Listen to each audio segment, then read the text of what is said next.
I'm Jonas Vingegaard, and welcome to the Cycling Dane. Hello everyone, and welcome to another video here on the channel. And today we're going to be talking about what happened in Amstel Gold, the 56th edition of the race.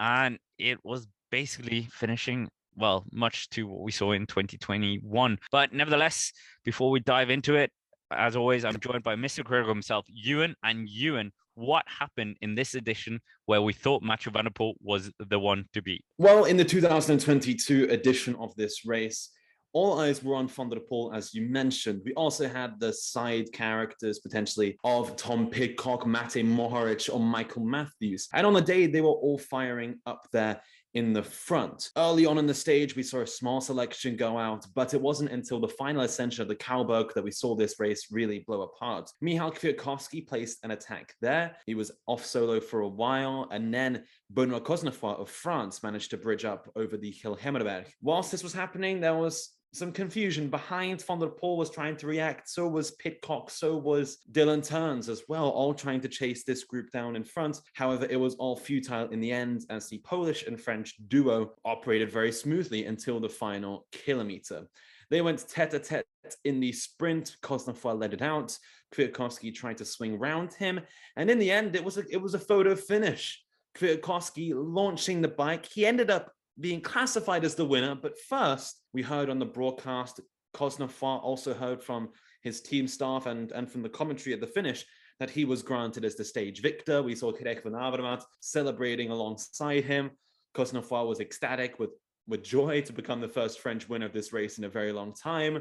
However, it was snatched away from him once the revised results came out. And Kwiatkowski, well, he thought he won it. He was a little bit confused, seeing that he was placed in second. But Kwiatkowski was soon granted as the winner of this race.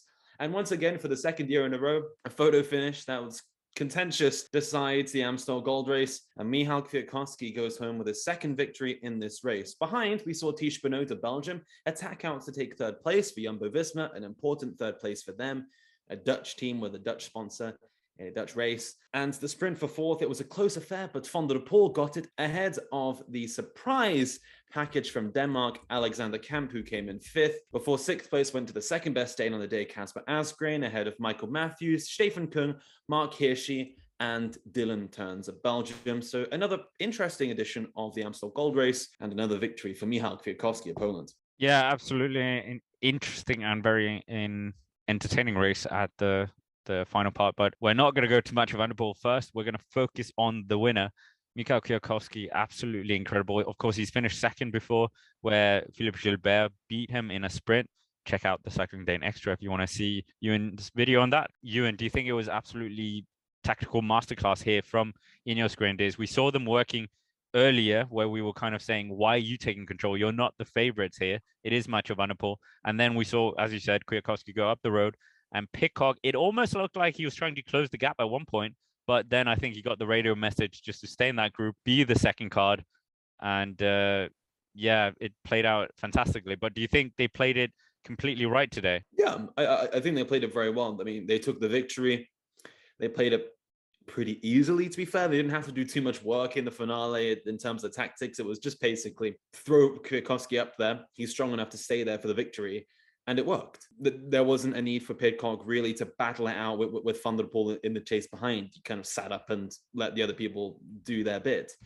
And I mean, Kwiatkowski's a brilliant rider, fantastic racer. I speak praise about him on this channel many a time. And he proved it today that he is a fantastic package on that team that I think is sometimes criminally underrated for a man who was a former world champion back in 2014. So he's done it again. He's good at these one-on-one sprints in the finale. I'm thinking of Adrie Harelbeke, Milan Sanremo as well in the past. He knows how to win on these kind of profiles. And for Ineos, not going to lie, it was pretty perfect.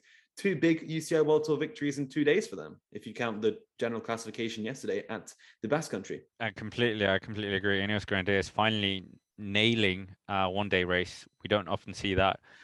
But yeah, Ewan, the other elephant in the room, Michał van der Poel, the out-and-out favorite. We heard that this was the lowest caliber field in many years, which, yeah, Pro Cycling Stats thought were a bit mean. But did he play it wrong here?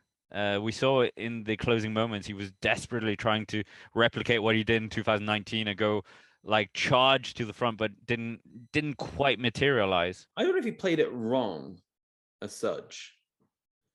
I just think it was hard for him to do everything on his own, and he was probably quite frustrated that it would be another week of doing everything on his own. But he was still one of the strongest guys in the group. He won the sprint behind. Every time he tried to attack, people were on his wheel, and I just think it played against him. It's like Sagan back in 2017-18, where it just doesn't work out in the end. Yeah, Van der Poel could have won if he played it differently, if he placed that huge attack on the Kaalberg with Kwiatkowski, but I mean, he's still fourth place in this race. It's not the end of the world. He's already won Amstel Gold. It's thinking about next week, thinking about how he's going to pounce in Roubaix. And I think he's on the start list for the Brabantse Pijl as well, which is a race that I am going to assume he will be on the podium for. So onwards and upwards for Mathieu. Yeah, and well, being a Dane, I was quite happy to see Kasper Asgreen up there. Not really a rider you associate with the Hillier Classics, and Alexander Kamp that we talked about, and I was like, he's gonna do something, and you were like, meh. So Kamp looking like he could do something. That was completely random, by the way. I don't know anything about Kamp. I just know that he kind of likes this profile. He hasn't really been on a great form since he joined the World Tour, but up there.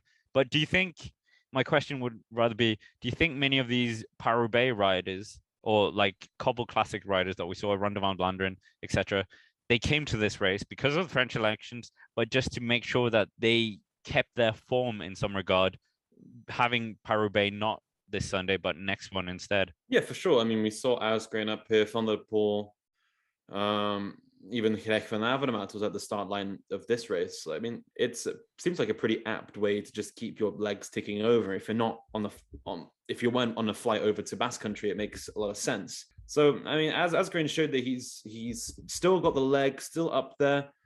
I mean, Stefan Kung as well. He's been looking really, really good this Classics campaign. These are two guys that I think will be in the mix next weekend, Roubaix. So we'll see how that goes. But I mean, I'm not going to say any out and out predictions for the time being, but it's a good build up for them. Yeah. Do you think the form in Amstel Gold translates to a good performance in Paris-Roubaix? It's not really two races you would.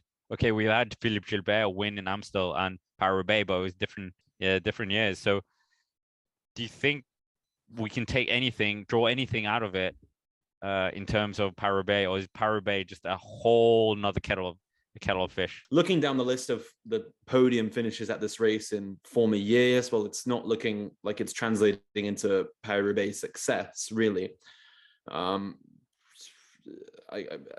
Wout van Aert and Van der Poel, the only two real contenders on that kind of profile, but not really performing on that year, or even not even in attendance for those guys. So, I mean, we'll wait and see. We'll wait and see. I think this year is strange because we have the French election this week. So this dynamic makes it strange, where usually the cobble riders will be winding it down. Now they're on full form, but yeah, it's a pretty open Roubaix, I think, especially now that we haven't seen Van Aert's race for 2 weeks. Yeah, but I think there's plenty of riders who are going to be happy about this result. Yeah, Benoit Cosnefroid didn't win, but I think he would be happy about this. Thies Benoot as well, third place. Jumbo-Visma were probably not expecting to be on the podium here. Who out of the top 10 do you think is going to be happy about this result today? Alexander Kamp, definitely. Yeah, of course. He's a rider you would not have expected to be that. I mean, you mentioned it in passing the other day, but yeah, it's a bit of a shock to me that he was up there riding really strongly. As well, Mark Hirschi shows that he's back in good form. He was very low profile today, launched a bit of an attack on the Kaalberg, but it wasn't like fully 100% committed. But Mark Hirschi, why not for the next couple of weeks? And Benoit Cosnefroid, of course, looking good for Brabantse Pijl, looking good for the Ardennes Classics. He was second at Flèche in 2020 behind Hirschi, and maybe he could try to replicate that this year after what was a disappointing campaign last spring. So anyways, that's it for our recap here of the Amstel Gold. Of course, thank you to everyone listening to on the podcast. And of course, make sure to subscribe to the channel, like the video, check out our extra channel as well. There'll be a link down below. And yeah, that's basically it. Thank you very much for watching and have a nice day.